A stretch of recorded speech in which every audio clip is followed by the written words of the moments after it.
उत्तर प्रदेश के एक शहर से एक ऐसा सनसनीखेज मामला निकल कर आया है जिसने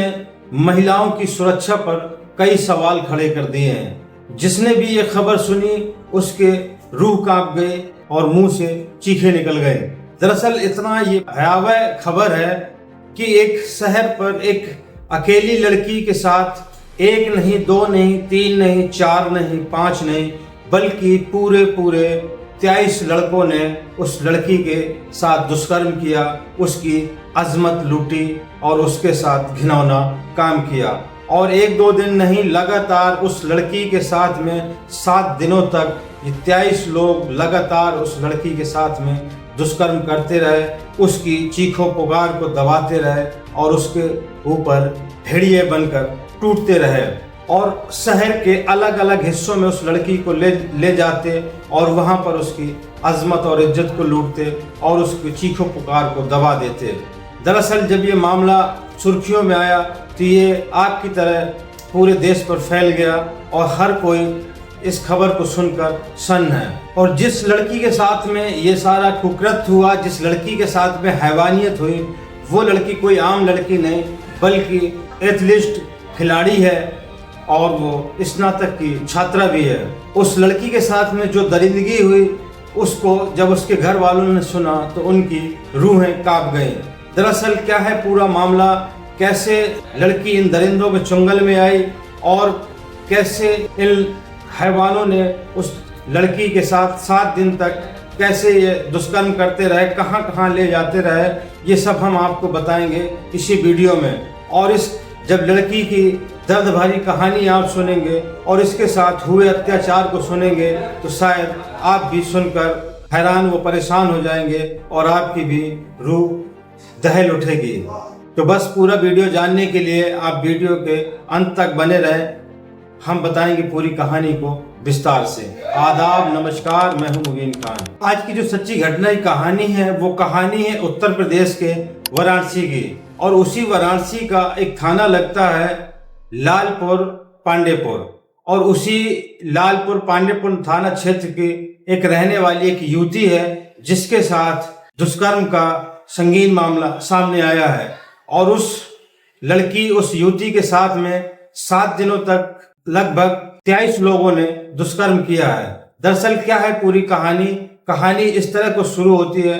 कि जो ये युवती है जिसके साथ में दुष्कर्म हुआ है, दरअसल ये अपने भाई बहनों में सबसे छोटी है। इसकी 4 बहनें और एक भाई है। इनके जो पिता हैं वो पेशे से ड्राइवर हैं। 29 मार्च को ये शाम के वक्त अपने घर से निकलती है और अपने माँ से कहती है कि दरअसल मैं अपने एक दोस्त के घर जा रही हूँ, और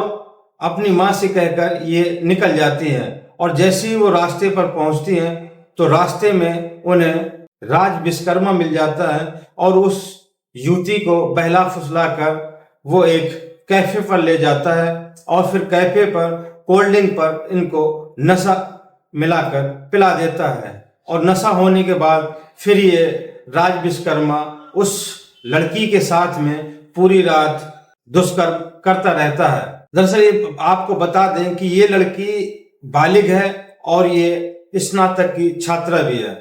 और जब ये राज विश्वकर्मा उस लड़की के साथ में रात भर दुष्कर्म करता है और सुबह होते ही अपने एक दोस्त समीर को बुलाता है और समीर को उसके हवाले कर देता है। समीर अपने एक दोस्त के साथ में इसको अपने बाइक पर बैठाता है लड़की को और वहां से रिंग रोड ले जाता है। और फिर 30 मार्च की रात भर समीर और समीर का दोस्त उस लड़की के साथ में दुष्कर्म करते हैं, उसके साथ में जास्ती करते हैं और उसको नशा भी कराते हैं और नशा के साथ साथ उसको टॉर्चर भी करते हैं। और पूरी रात इसके साथ समीर और समीर के दोस्त उसके साथ में दुष्कर्म करते रहते हैं। अगले दिन सुबह होती है और 31 मार्च आती है और 31 मार्च को फिर ये आयुष नाम के लड़के को ये लड़की सुपुर्द कर दी जाती है और आयुष अपने 5 दोस्तों के साथ में इस लड़की को होटल ले जाते हैं और फिर होटल पर फिर इस लड़की को टॉर्चर किया जाता है और इसको नशा भी दिया जाता है और इसके साथ बारी बारी ये लोग दुष्कर्म करते रहते हैं, यानी कि इंसान से ये लोग हैवान बन जाते हैं। वो लड़की चीखती पुकारती रहती है और इसलिए वो लड़की की आवाज़ होटल से बाहर ना जा सके उसके मुंह को ये लोग दबा लेते हैं और कई लोग उसके पैर पकड़ लेते हैं और इंसान से ये लोग जानवर बन जाते हैं और उसकी इज्जत और अजमत को लूटते रहते हैं और उस लड़की की चीखें और कराए इनको सुनाई नहीं देती और उसका वीडियो भी ये बना लेते हैं और अगले दिन सुबह इसको फिर वो कुछ और दोस्तों के साथ में इस लड़की को दे देते हैं। यानी कि अब तारीख हो जाती है 1 अप्रैल को एक लड़के को फिर दे दिया जाता है इस लड़की को और ये लड़का इस लड़की को एक गर्ल हॉस्टल ले जाता है और वहां पर पहले से ही मौजूद 2-3 लोग होते हैं और उस गर्ल्स हॉस्टल में भी फिर इस लड़की के साथ में हैवानियत का नंगा नाच होता है और इस लड़की के साथ में वहां पर जो हैवानियत वो लोग कर सकते थे, गंदा काम कर सकते थे, वो उस लड़की के साथ में करते हैं और फिर वहां से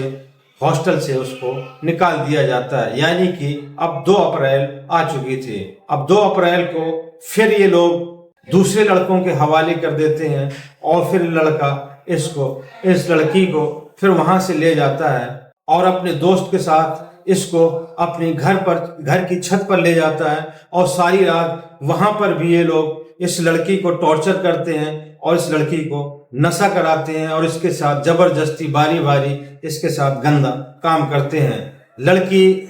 बुरी तरीके से दर्द से कराहती रहती है लेकिन इससे इनको कोई फर्क नहीं पड़ता। ये हवस की आग में इतने अंधे हो जाते हैं कि उस मासूम लड़की की न इनको तकलीफ से मतलब था न उसके चीखों से कोई मतलब था। बस ये लोग हैवानियत के निचले स्तर तक भी उतर आते हैं और पूरी रात उस लड़की के साथ में हैवानियत का खेल खेलते रहते हैं और फिर सुबह होते ही उस लड़की को ये बनारस के 80 घाट पर छोड़ आते हैं। अब इस लड़की की हालत काफी ज्यादा खराब हो जाती है और ये लड़की जैसे ही वहां से 80 घाट से अपने घर के लिए निकलती है और क्योंकि ये काफी तकलीफों से गुजर रही थी और मानसिक रूप से भी काफी कमजोर हो गई थी और जैसे ही ये मॉल के पास में आती है वहां पर फिर 2 लड़के इसको मिल जाते हैं और वहां से फिर ये लड़के इस लड़की को ले जाते हैं और एक अज्ञात जगह पर कोई गोदाम होता है और फिर ये लोग इस लड़की का फिर टूट पड़ते हैं और फिर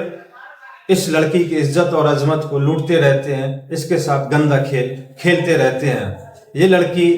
अब इतना ज्यादा तकलीफ में थी कि ये टूट चुकी थी और विरोध भी कर रही थी लेकिन विरोध उसका किसी काम नहीं आ रहा था और ये दरिंदे गिद्ध बनकर उस लड़की की इज्जत और अजमत को लूट रहे थे। और ये लोग जब तक उस लड़की के साथ में गंदा काम और उसकी अजमत को लूटते रहते हैं जब तक इनका मन नहीं भर जाता और फिर अगले दिन यानी कि 3 अप्रैल की सुबह उसको अब ये लोग चौका घाट पर छोड़कर चले जाते हैं। अब ये लड़की इतना ज्यादा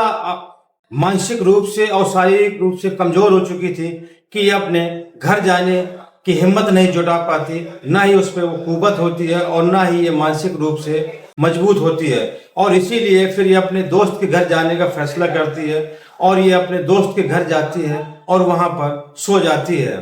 उसकी दोस्त काफी कुछ पूछती है लेकिन उसको ये कुछ नहीं बताती और कहती है कि मुझे आराम कर लेने दो। वो लड़की उस अपने दोस्त के घर पे आराम करती है और शाम के वक्त ये जैसे ही अपने घर के लिए निकलती है कि अब मैं अपने घर जाऊं, तभी फिर